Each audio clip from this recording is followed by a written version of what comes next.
our 200th episode and after show are tremendous sleep aid to those who are struggling at night. Yeah. This is Night Sounds with Thomas and Daniel.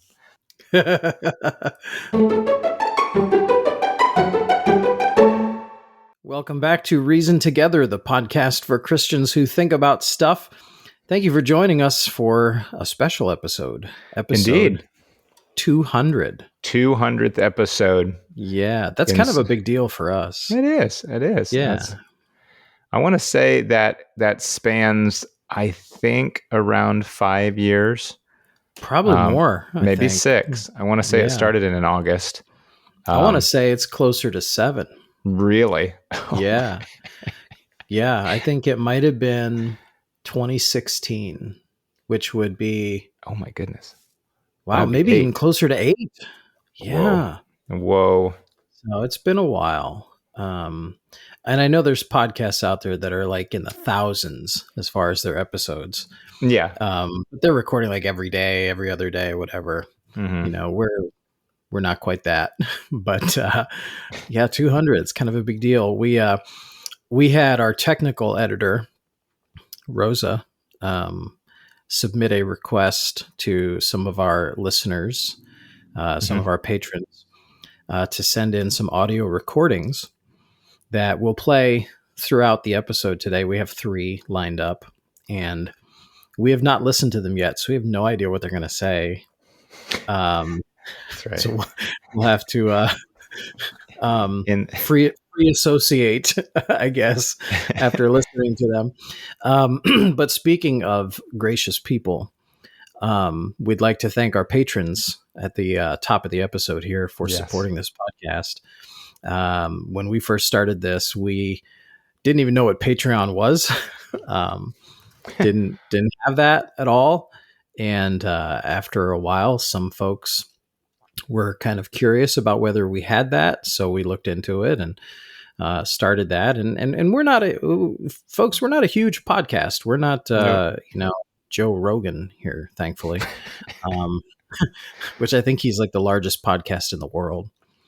Wow. We're just a tiny little quiet corner of the internet here. And yet, despite that, we have, I don't know, 20 some odd people, 25, I forget. Around 25, I think. 25 or some odd people who contribute financially to help us pay for our hosting platform and our website, and our editor who takes care of the audio stuff here, which is Rosby. Thank you, Rosby. Mm-hmm. And those funds also help us pay our technical editor, which is Rosa, who takes care of posting all of these episodes and kind of making sure the website looks good and is updated with fresh content. Handling the blog articles. Yep.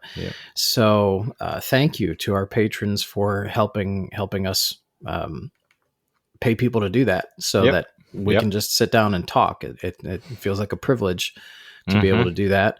And it's all thanks to our patrons. If you're interested in becoming a patron, you can do that over at patreon.com/reasontogether.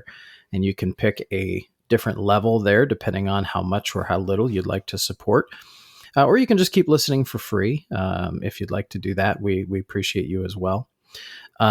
Speaking of new supporters, we want to give a shout out to Benjamin here today. Yeah, thanks for so much. joining up at the elite level. Level. Yes, once I get the email sent out to Benjamin, he will have access to all of the backlog of the Aftershow bonus episodes. Those are behind the paywall, so to speak. You only get access to those as an elite patron, and he'll also get a t-shirt with the Reason Together logo on it. So if you'd like to join Benjamin, you can do that at patreon.com/reasontogether. I almost just gave our website. I suppose you could go there too if you want, reasontogether.fm. You'll find all the information you need there as well. So I was just taking a look. We have our first episode was in August of 2017. And it was introverts versus extroverts. Yeah. and episode 4, episode 2 I think is Monday Purple, and then episode 4 was on balance versus extremism, which kind of mirrors our the thought of our podcast, and balancing things, reasoning things out.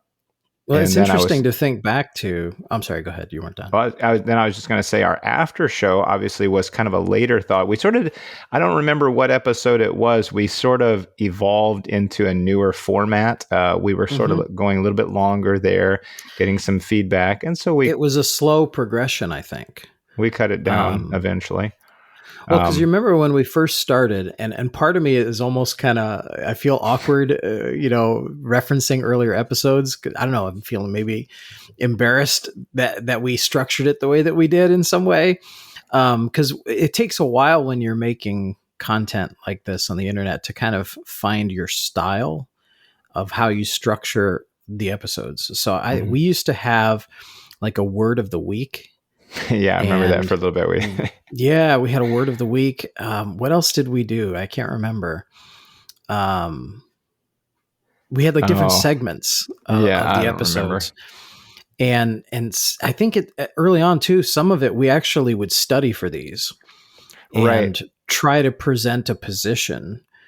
And it didn't feel organic because it wasn't like the conversations we used to just have sitting down at church after church. So eventually it just became us kind of free associating, just talking off the cuff about things that we would put on a list. And our goal wasn't to really present a full-throated position, but really just reason together with what we already know about things, which sometimes was more, sometimes was less. Yeah, right. It was to share the kind of conversations that we enjoyed together, which obviously when we were, when you come over to my house and we're grilling out for somebody's birthday or whatever, we weren't each coming with a 3-page typed outline of a position to discuss. We're bouncing some thoughts, so particular thoughts or aspects of a certain subject off the other guy to see what he thought, something like that. And that's what we wanted to continue. So, yeah. And eventually it just kind of morphed into a very organic, sort of unscripted, natural conversation. And we got some feedback that it was maybe a little bit lengthy. And, out there are podcasts that are 2 and 3 hours in length routinely. Yeah. And I never minded that long form format because I would listen to it in bits and pieces over the course of like a week. But we tried to shorten it to a more manageable 45 to 50 minutes. But yet we still often had more to want to say. So we ended up eventually creating an after show in which we spent another 20 minutes or so just kind of talking about what we just talked about. and that sort of became the after show bonus episodes that we made available to our elite patrons. So and that started about 1.5 years after we began podcasting. That was in March of 2019. Yeah. With episode 48. That's right. Yep. 48. Yep. Wow. All the way back then. And that's why I guess some folks maybe ask, when they first get their elite status, they're like, where's the podcast from earlier? Well, there weren't after shows before then. That started later. So it's been hours upon hours. I should have totaled up just how many hours of conversation we've had on this platform. But I'm sure it's a lot. Yeah, it sure is. And we were just coming back really after a big long break because 199 was on the crest of the summer crazies. And so we had, VBS, and then I don't remember when we recorded last. And then we had, for me, I had 2.5 weeks of camp, and we turned around and went into family vacation. And then there's a week, and my boys went to college. And so it just, now I think we're starting to land into fall time now and get back into it. But it's kind of crazy. Summer's always a rough time to try to schedule these. But anyway, before we get into some of our list today, why don't we start with one of these listener recordings? Okay. and see what he says, and then we can jump into some questions and maybe do another recording and so on. Okay. I'll just randomly pick one of the three here. Okay. These are in no particular order. This one is from Justin. He has been one of our supporters for quite a while. Honestly, long enough that I forget when. Faithful listener. So let's go ahead and play this one from Justin. Oh, and by the way, before I play it, we're going to do this in sort of a janky, low tech way. The software we're using could allow us to play this file through the software for both of us to listen to and respond to, but that's a costly upgrade. So okay. Yeah. I'm literally just going to play this from my phone onto my microphone here. So stand by here for Justin. Thomas and Daniel, congratulations on your 200th episode. This is Justin, and my family and I have been with you guys since the very beginning in 2017. I think back to some of those early episodes that were a bit longer. They would include some vocabulary, some tech tips from Tom, some of which I still use, and things that you liked, as well as things that you found subjectively irritating. Yes. It's been really exciting to watch my family, their excitement about the podcast, my children going back through old episodes and laughing over things like the blooper reel. I've had help as a pastor, pastoral help, as I've pastored a couple churches in the time that you guys have had the podcast. You've had some tremendous guest speakers. There was one about the Psalter that was very helpful, as well as the gentleman from Maranatha Baptist University. Mm-hmm. There was a quote you shared for young men and women that were looking for a spouse on running as hard as you can after Christ and seeing who keeps up. Mm-hmm. What a tremendous blessing that was. But who can forget Daniel's laughter and Tom's disproportionate man's guide to pants? Yes. Perhaps one episode that sticks in our minds as a family is on a Holy Ghost roll about Lessing's Ditch. Got us thinking about what would be a meal that biblically literate individuals might enjoy. So we thought of filet mignon with a Tower bagel and a side of Salagices, and then maybe finishing it off with Adam's apple, Pontius Pilate. Thanks a lot for everything, guys. Wow. Wow. That's reminiscing right there. Wow. That was fantastic. And from somebody who's been with us from the start, man, that's amazing. You remembered things that I didn't remember. Right. The things that we liked and the things we found subjectively irritating. Yes. That's right. And I remember one of those things I think maybe it was one of the words of the day that we had. Do you remember chirpumple? Yes. I kind of forget what it is though. Yeah. It's actually like a 3-part like a pie. Food. Yeah. It's a food that's like cherry, pumpkin and apple, maybe something like that. Yeah. Anyway. Yeah. Remember when Mumpsimus was the word of the week? No. Mumpsimus. Mumpsimus. What's terrible about the word of the week? It's like, did I learn anything from it? Because I can't even remember what. It's like the game Balderdash, because you remember the wrong definition that was hilarious that somebody wrote, and you didn't actually learn definitions to real words. In the end, and in fact, I think I even ended up using that word Mumpsimus in a blog article. Oh yeah. What if it's like Mumpsimus Maximus? Okay, so a really bad case of Mumpsimus. Yeah. It was kind of like we were playing Balderdash, because one of us would try to stump the other one with the word. Try to guess what it was. And just make up a definition. A Mumpsimus is a person who obstinately adheres to old ways in spite of clear evidence that they are wrong. Oh, okay. Yeah. That's right. I remember now. I have to maybe at the end of the episode you could replay his last little blurb there on a meal that biblically literate people would like. That I'm was trying to funny. remember that must have been from, he must be referencing one of our episodes, but I can't remember what. I don't remember it, but his answer was funny. Anyway. Yeah, that was great. Well, Yeah. well, thank you for taking us down memory lane a little bit there, Justin, Justin. thank you. Yes. Before we get into some other audio files here, we do have some questions on our list. After all, that is kind of what we do here on this podcast. So, do you have any particular questions that we've got done? You've got some, and then I put some on there. Yeah. Do you have any that you want to cover? Well, yeah, I think kind of in hearkening back to our very first episode of introverts versus extroverts, the question crossed my mind is community. You know, we sort of hear about the importance of community, the need for a group, essentially a people, and I'm wondering, in your take, maybe you can give me a perspective on this. Is community only important for extroverts?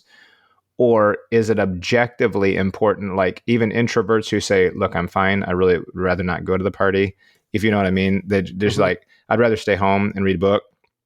Is it objectively important for them? Like, no, you need this. You need to interact and you need the support of people, even if you don't feel like you do? Or is it more extroverts saying we need people and thus we need a good community of, like-hearted believers? Yeah, I guess to pull a classic reason together ism here, it depends on what you mean by community. Okay. Like I don't consider, when a church puts on the calendar a fellowship dinner, I don't necessarily consider that community. Right. I understand. To me, in some sense, that's almost forced gathering. Not that they're twisting people's arms into coming, but you kind of feel like sort of a sap if you don't go, and you feel in some sense socially obligated to, because it's your church and all But of that. it's making an opportunity for those who do like to do that. Yes, 100%. Yep. I see community, and this is not a dictionary definition. This is just kind of my opinion. I see it in a sense as people who just naturally gravitate toward each other, whether there's a scheduled event or not.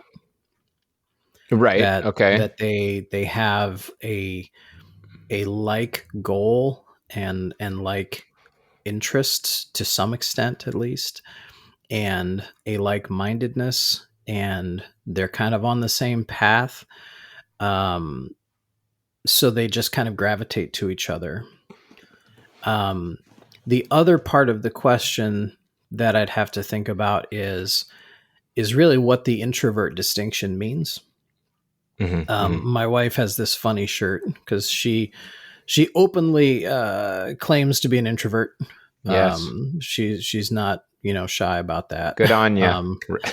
And it says on the shirt something like, introverts of the world unite separately in your own homes.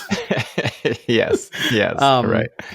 But for example, she does enjoy people. She likes people. She would probably even be a people person, but that doesn't mean she always wants to be around people, because it is somewhat, mentally draining, is to be around crowds all the time for her. And that's the definition of an introvert that I think we talked about early on, all the way at that first episode. It's not that it's a person who doesn't like other people. Right. It's that they sort of find their rejuvenation in being alone. Right. So to answer the original question, is community important for introverts? I think many of them would probably say yes, because it's not that they don't like being around people. Yeah, let me change maybe the original, give a better word for the intention of the question. I think. Have you ever heard someone describe themselves as a lone wolf? Yeah, like they just sort of they operate on their own. They do their own thing. They don't need they don't sense the need for a lot of collaboration or interaction necessarily. with outsiders to what they do. They're doing what they do. And so for a lone wolf, would we say, but you need to find a circle of friends and you need to interact with them regularly because someday, or whatever, are we going to posit some benefit to them needing something that they don't feel like they necessarily need in the moment? Yeah. Well, yeah, I do think there's a benefit to them finding community, to use the term, because a community of friends is often a multitude of counselors. Good. And Yeah. someone who is a lone wolf, to use the term, is sort of in a vacuum. Their ideas and intentions aren't really tested. They're sort of keeping their own counsel, so to speak. It would be like a person testifying in court by themselves without legal counsel. It's like you want someone else to kind of be with you who knows things differently than you do and has a different perspective than you do, who you can bounce things off of. That's one of many benefits, I think, of community. Okay. Yeah, it's a good thought. Good thought. Well, listeners, if you have a thought as well on the value of relationships and interaction, even for those who just sort of do their thing and don't feel the need for it necessarily, what are the benefits? Is it a necessity? Is it just something that certain people like?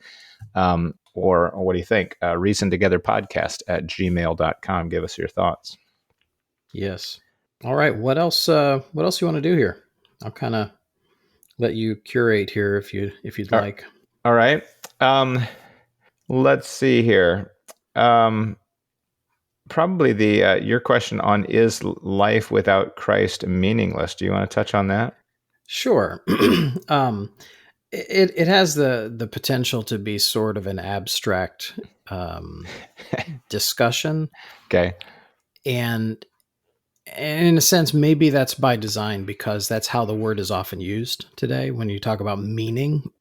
And it seems like, excuse me, it seems like it's becoming more of a buzzword than I remember it being in past years. And at least from my own anecdotal perspective, I kind of attribute it to the rise of Jordan Peterson, who, without going into a whole conversation about him, I think he's off on a lot of things.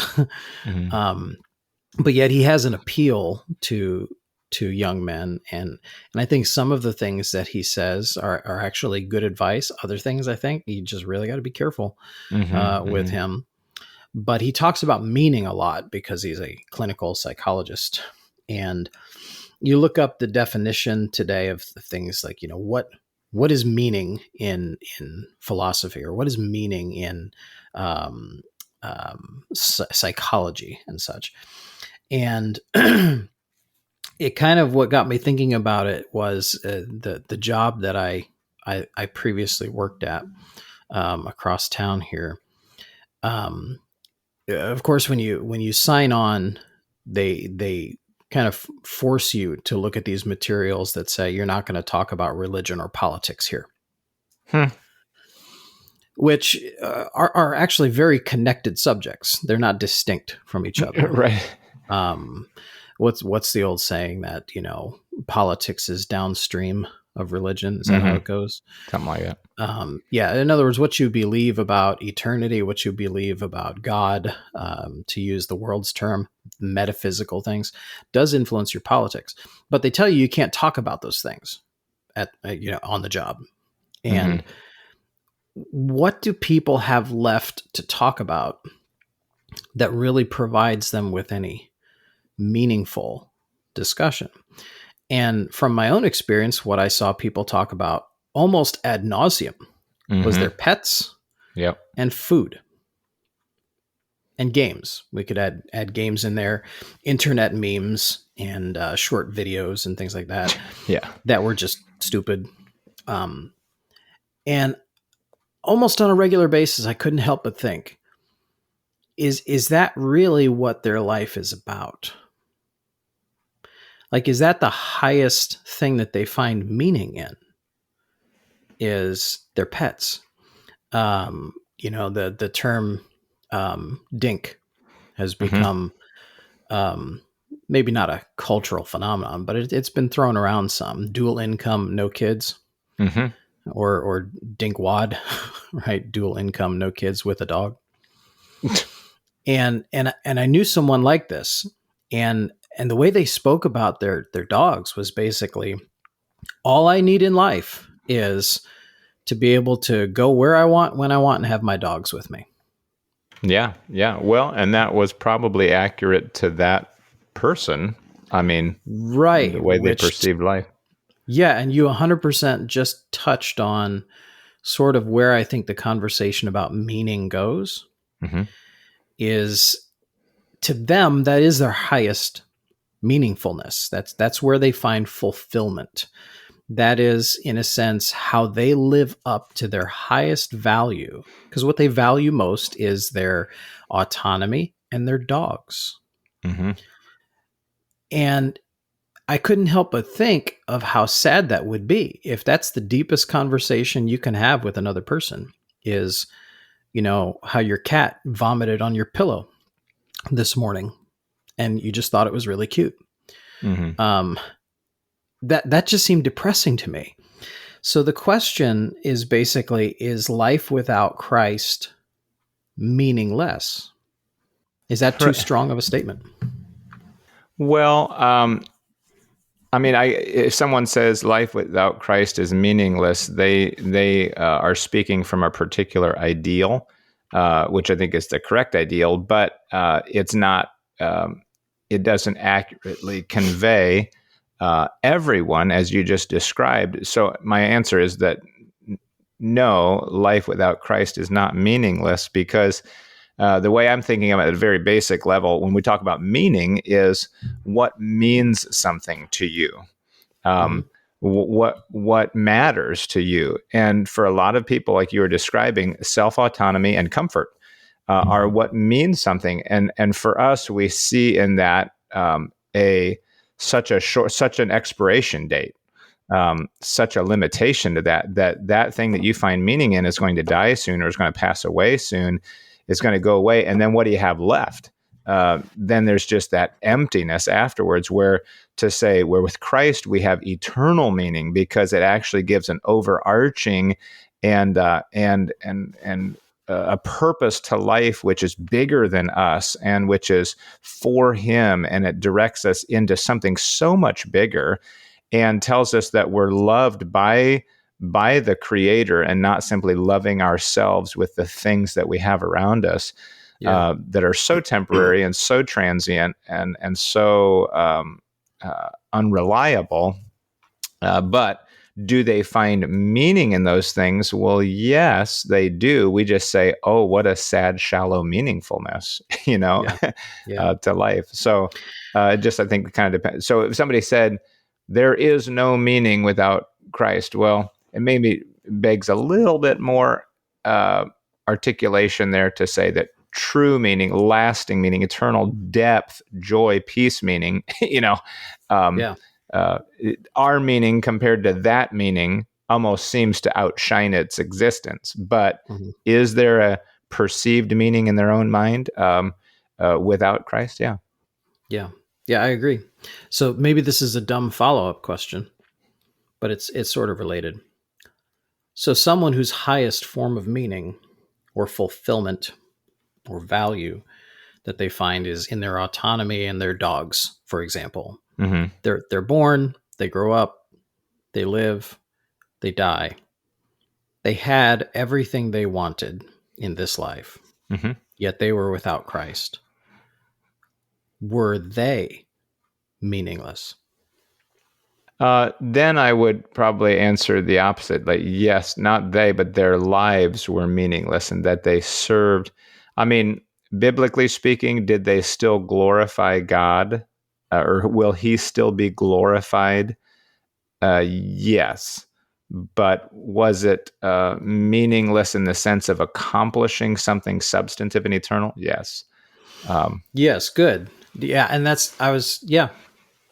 yeah, you answered it maybe better than I was thinking. But follow-up question to that, Mm-hmm. if they were not meaningless, right?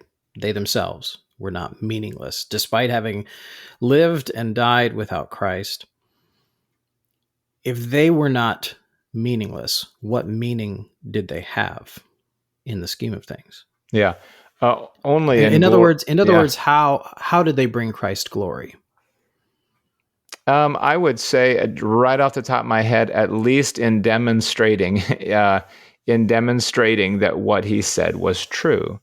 In demonstrating the reality of whether it's the emptiness of things or the destruction of a life lived for self, or, and we may not see all of that, but we'll see it on the other side when all things are made equal and everyone stands before the judge and we go, oh, Yeah. wow.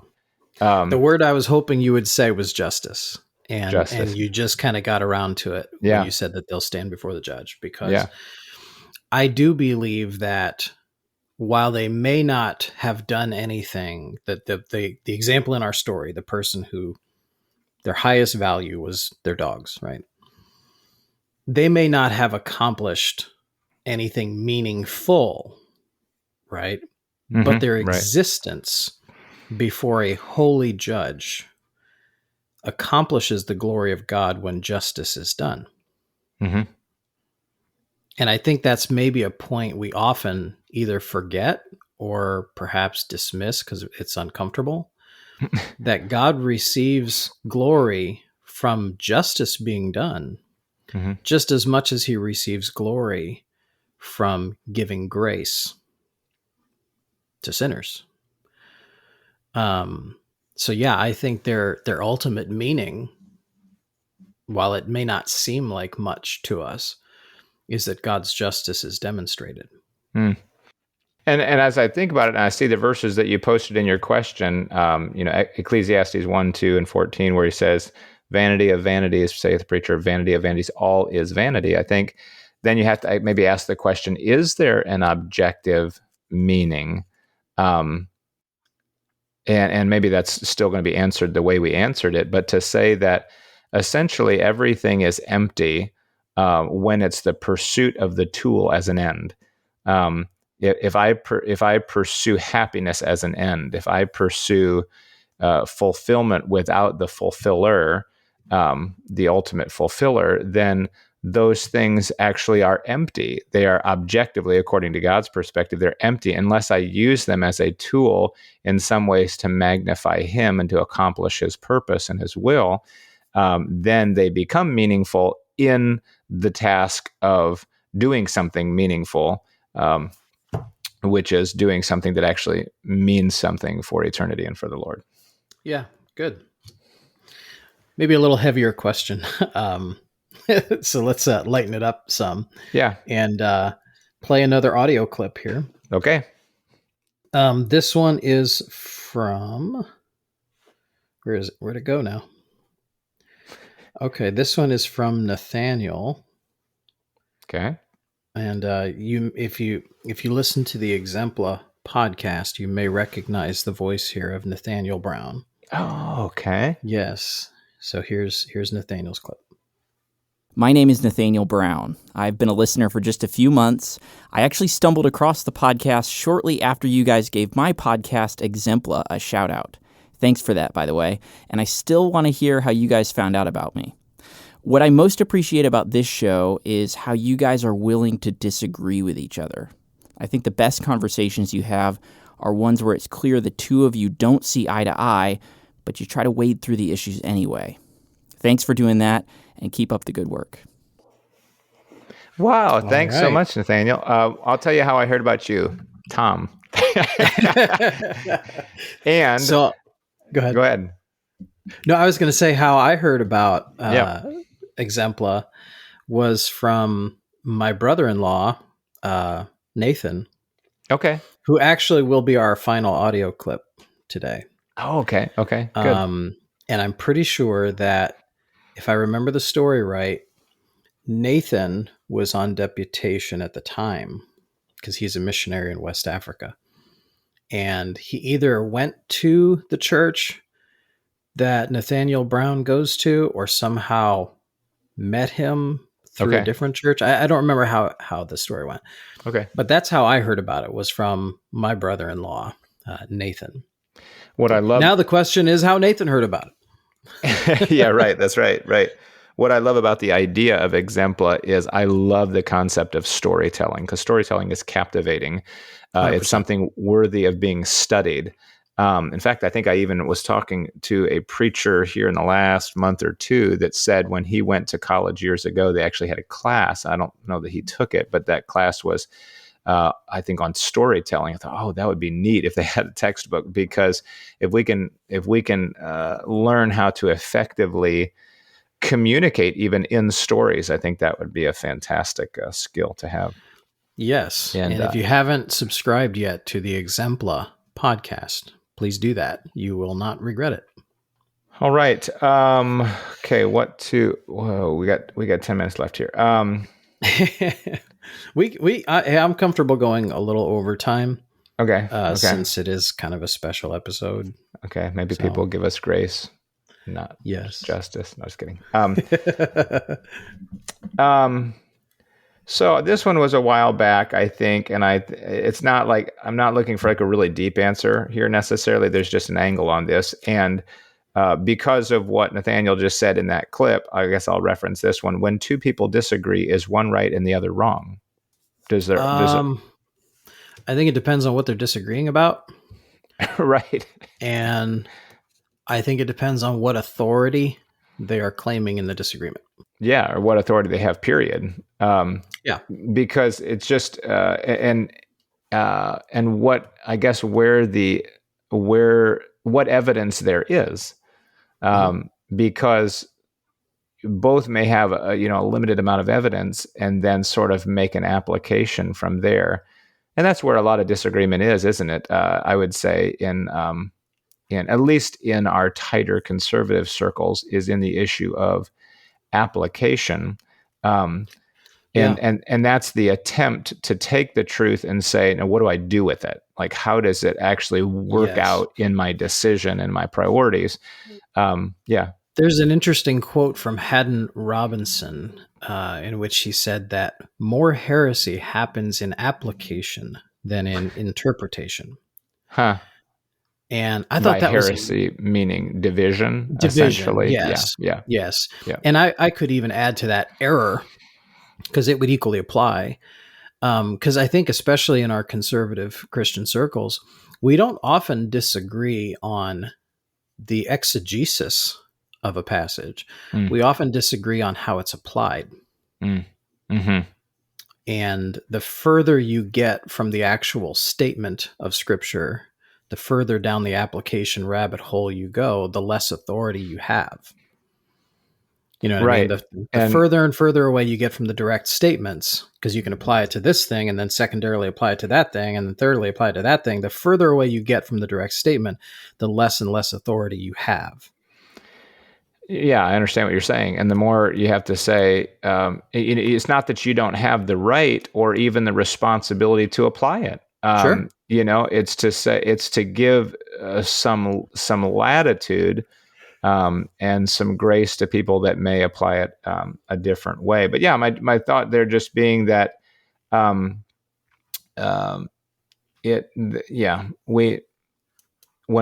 two people disagree, it's not necessarily that both, think about it, that one is right and one is wrong, because sometimes both might be wrong. Both might be right. You know what I mean? From a different angle. Sometimes one might be right and one might be wrong, or maybe there's not a right answer. Well, Pastor Dietrich, maybe he still says this, but he used to say, when we would sit on the couch there in his office and we would read books together, you were there, and he would say, I can't stand it when a writer says, well, it's clear that. Yeah, right. Well, if it was clear, there wouldn't still be debate on the subject. Right. Like, it's not so clear to me. Right. And it's like, you look at the continuing debates that happen in Christian circles, and it's like, why does the debate continue if the subject is clear? Well, maybe it just isn't clear. And that's our answer, is that Yeah. the Bible didn't make it clear. And then I have to remember, you know who Michael Knowles is, the Daily Yeah. Wire Mm-hmm. podcaster. He quotes, I forget who it was. He quoted the saying, "All shallows are clear." Mm. When someone often insists that a hotly debated subject is clear, it may be that they just have a shallow view of the subject. Mm-hmm. Mm-hmm. Yeah. And so I tend to agree with that. That's interesting. Which would draw me to this, because I think it's connected, and I want people to understand that we're not saying that all truth is malleable, it's up in the air, it's it's situational. We're certainly not saying that. I'm just saying in the broad realm of questions, if we're not speaking about specific truth claims, we have to be careful. But I watched a video recently. I don't know if you're familiar with what's this guy's name? Just a minute, I'll pull this up here and turn down. But there's a couple what do they call them? Not podcast, video podcast, I guess. Dwayne Green, and he was interviewing a guy, J.M. Smith, from something dojo. That had to do with, I think it was Discipleship Dojo or something like that. Yeah, Disciple Dojo. No, to answer your question, I'd not heard of either of those guys until I looked at the link you sent. Yeah. And so they were talking about the title of the video is Christian Unity in Theology and Textual Criticism, which I don't know that he really touched on. Maybe he touched on it with Disciple Dojo, but they were talking generally about unity and how to, when to maybe be gentler, and when to say, no, you're not even within the realms of orthodoxy and stuff. But it's still interesting to me, and maybe it's an unanswerable. I don't feel like it is, but what I appreciate about him, one of the guys was saying, he used the term, and you'd like this, I guess, of sparring.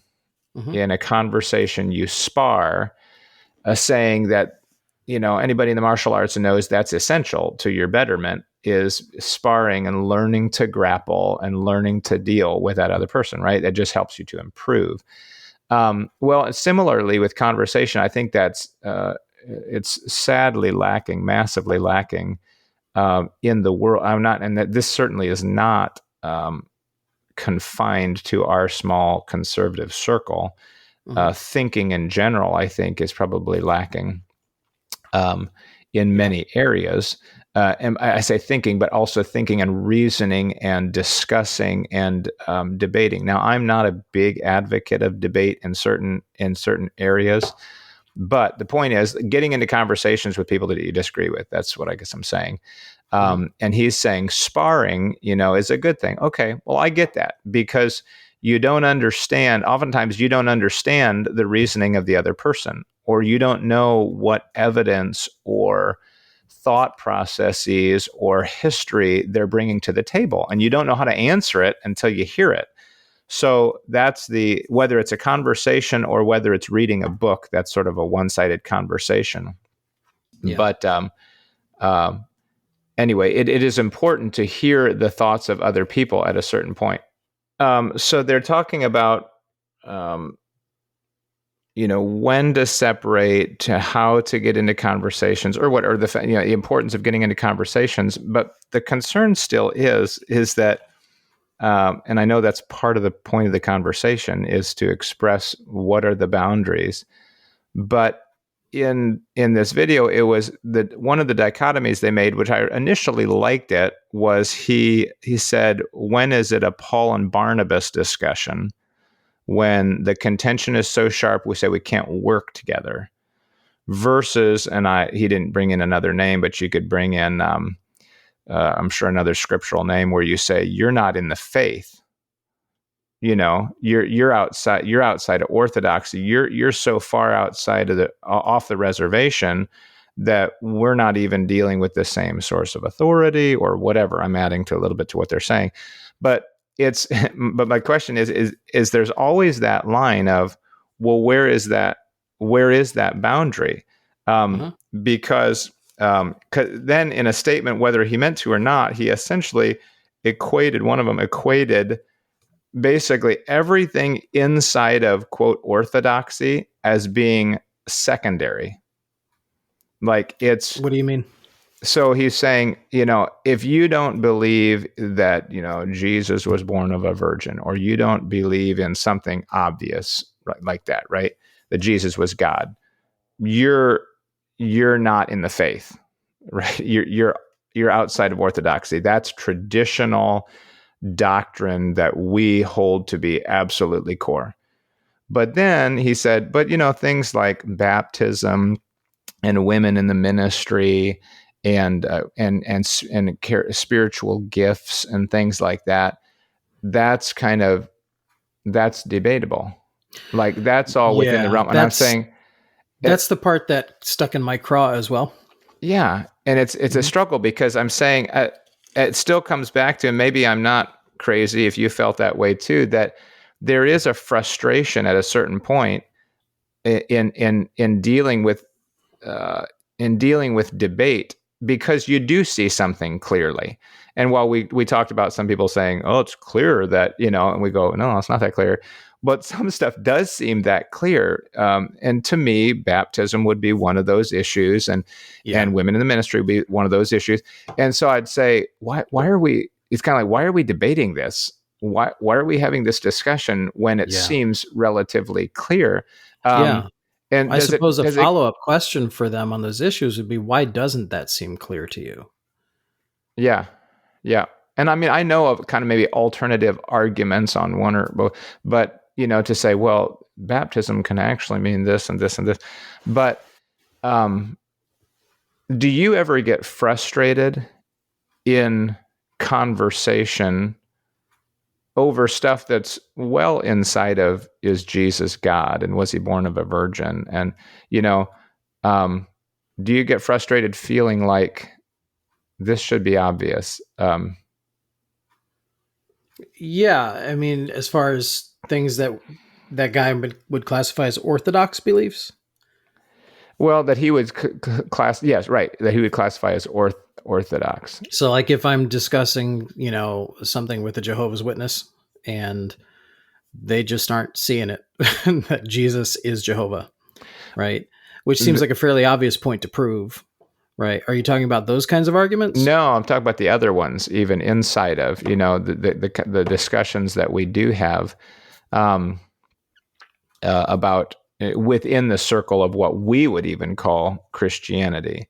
Now he says, eschatology would be in there. Well, I get it. People are, pre-mill, post-mill, mid-trib, a-mill, those different things. And I guess I have an incredibly complex discussion. Right. And there's a lot that goes into that, but I guess I do have, I just maybe need to grow in my own charity, but they were talking about a Catholic spirit, and they weren't talking about Roman Catholic. They were talking about using the term Catholic to mean like universal, broader. I think they were trying to poor choice of words, but I think they were taking it out of it might have been a sermon or an article written by one of the Wesley brothers. Yeah, and just saying that we need to recognize more people in the circle. And I think there's still some definition that has to be given to that subject, to say, I think there's different ways to fit those people into different categories within the circle. For instance, the worst, would be you're out of the faith. You're not even saved. Maybe inside of that would be you need to be turned over to Satan for the destruction of the flesh, for your salvation. Like you're saved, but the way you're going, you just need to be turned over to your own ways, that hopefully you eventually come around, or whatever. And then there's, and then there's, I could pray with you. I could eat a meal with you. Yeah. And then there's, we could work together. And then there's, we could be good friends. and work together. You know what I mean? There's Yeah, different well, levels of association there. right. The term we've used before, and we didn't coin it. I didn't coin it. I forget who did, is the term theological triage. Okay. So Yeah, like when someone that's comes good. into an emergency room and they're having chest pain and another person comes in at the same time and their toe is bleeding, right? Right. Well, obviously the chest pain gets priority. Right. There are issues that we discuss that aren't always clear, and good Christians can disagree on them, and they can still be respectful. They can still work together, fellowship together, be friends, eat meals with each other, but not agree on those subjects. Mm-hmm. There are other issues, like you're saying, where clearly it's chest pain. They're out of the ballpark here, where they may not even be saved if they believe that. What you're doing is you're triaging the theological issue. And we used to say this thing, the whole saying was that others would say was something about in essentials, unity, and right. forget how the rest of it went. And non-essentials, charity, liberty, something like that. Yeah. And all things charity. But then we would retort and say, well, all doctrines are essential. And someone would retort and say, well, essential to what? Well, those are kind of reductionist responses, because at some level we do recognize, we are forced to recognize that not every issue has to be a matter of separation when two Christians disagree. And the deciding factor has to be really, well, how clear is the Bible on the issue? Because what we often do is we take an issue that the Bible does not dogmatically state one position or the other, but in a sense states both, right? And then we fight about which it states more, right? And it's like we're, in a sense, going beyond the level of importance the Bible placed on it. And to separate over issues like that, I think, is unwise. But on the other hand, I wonder if I feel like maybe people are pushing to change the level of association that's warranted. Like, okay, they're inside the faith. We can work together, or the least common denominator kind of approach. We believe the gospel. That's all that matters. Yeah, that's a little too far. Right. Well, no, that's not all that matters. And so, but what does that mean? That's all that matters, or that's not all that matters. To say that, well, no, I can still. I'm not necessarily calling into question your conversion. I'm just saying your theology irritates me, or your thinking I totally disagree with, and I wouldn't enjoy. I couldn't work with you, and if we talked about anyway, it's just. Well, it brings up an interesting illustration from modern day politics, right? We're probably all aware by now that Donald Trump was shot in the ear a few weeks ago. Right. And we're both listeners of the Daily Wire, where we follow their news. One of the takes that they've had on it that I thought was really good is that this would not have happened if the left hadn't been for years calling Donald Trump Hitler. They slander him as evil. He's a Nazi. He's Hitler reincarnated. Well, the logical conclusion is write off and dismiss everything he says. Even if he says something good, you can't acknowledge that it's good because it has to be fraudulent because he's Hitler, right? And ultimately what ends up happening is he gets shot in the ear. That sort of political rhetoric raises the temperature and it creates divisions, right? You can disagree with the substance of what he says, but to vilify him as fraudulent or evil creates the problem. And I think we can, in a sense, apply some of that to the debates that oftentimes happen between Christians. For a Christian to take the mentality that every single subject that I believe the Bible teaches, even if it's a subject that the Bible is kind of unclear on. My position is, if you have any position other than my exact positions, 100% of them, you are fraudulent, and I must dismiss you. And really, you might not even be a real Christian because you don't believe 100% of the things I believe. Well, that's a reductionistic, shallow, and simplistic view of the Bible. And I think of people too. And a view of people, yes. Yeah. It's a lack of nuance, really, is what it is. Not being able to intelligently discuss issues because you don't see any point in the debate. And like a lot of issues we look at and we say, okay, Christian so-and-so disagrees with me. He wants to have a public debate, but I'm not going to debate him because that gives credibility to his position. Mm-hmm. Well, maybe his position has some credibility and you ought to debate him, right?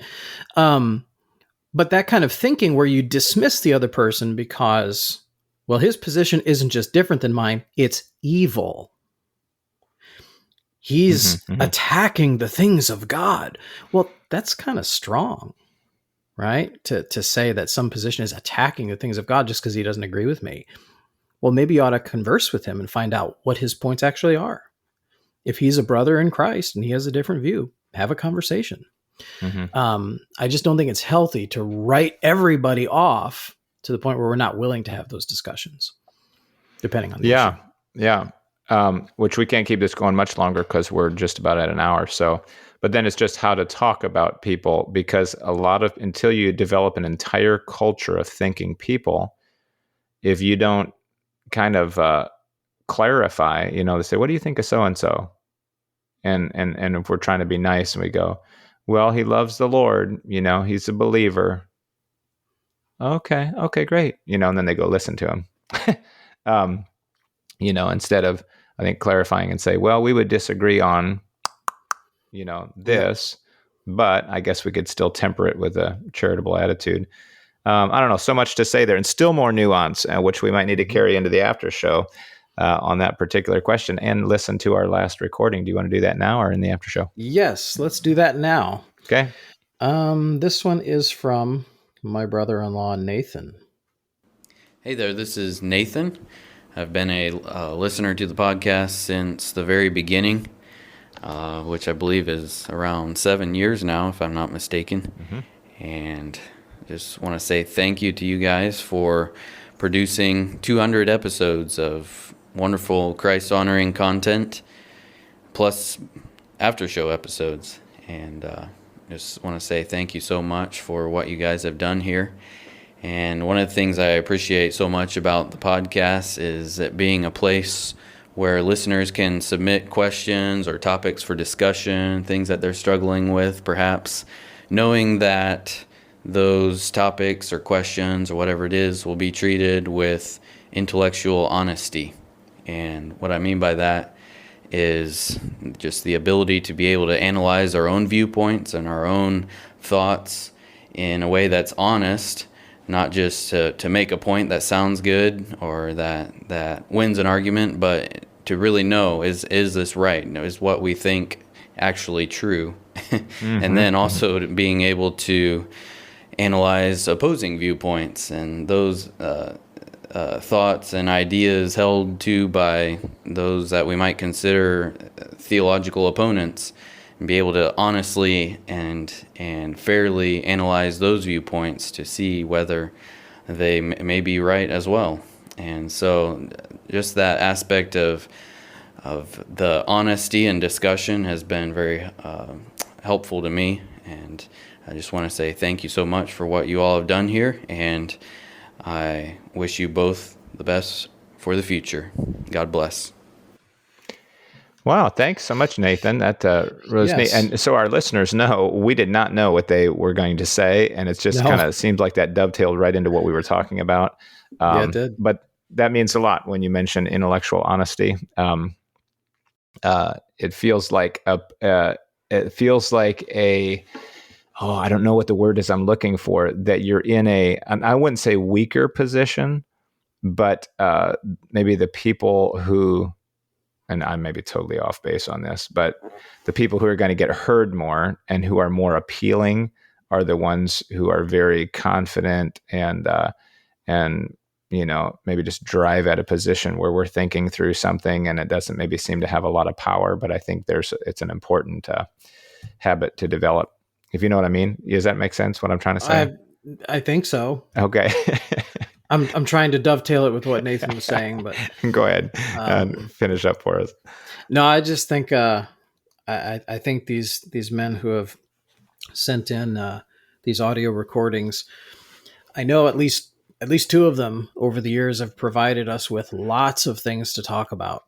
Yeah. On this podcast. I know Nathaniel is a newer listener, but yeah, they're in many ways representative of, I don't know how many others, but a good amount of other people who have kind of kept us flowing with things to discuss. Yeah.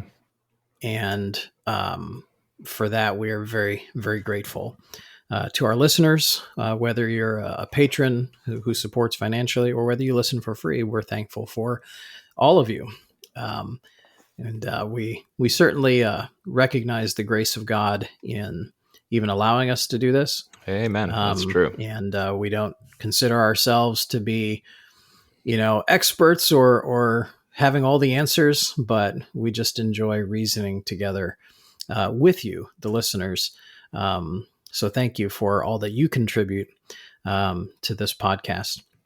That being said, we're going to roll over into the after show now. We'll see you elite patrons over there. For the rest of you, thank you again. If you'd like to join up, you can go over to, what is it again? Patreon. After 200 times, you think I do. Patreon.com/reason together. And you can become a patron over there if you'd like. We are encouraging balance, developing perspective, and connecting faith to practice. This is Reason Together.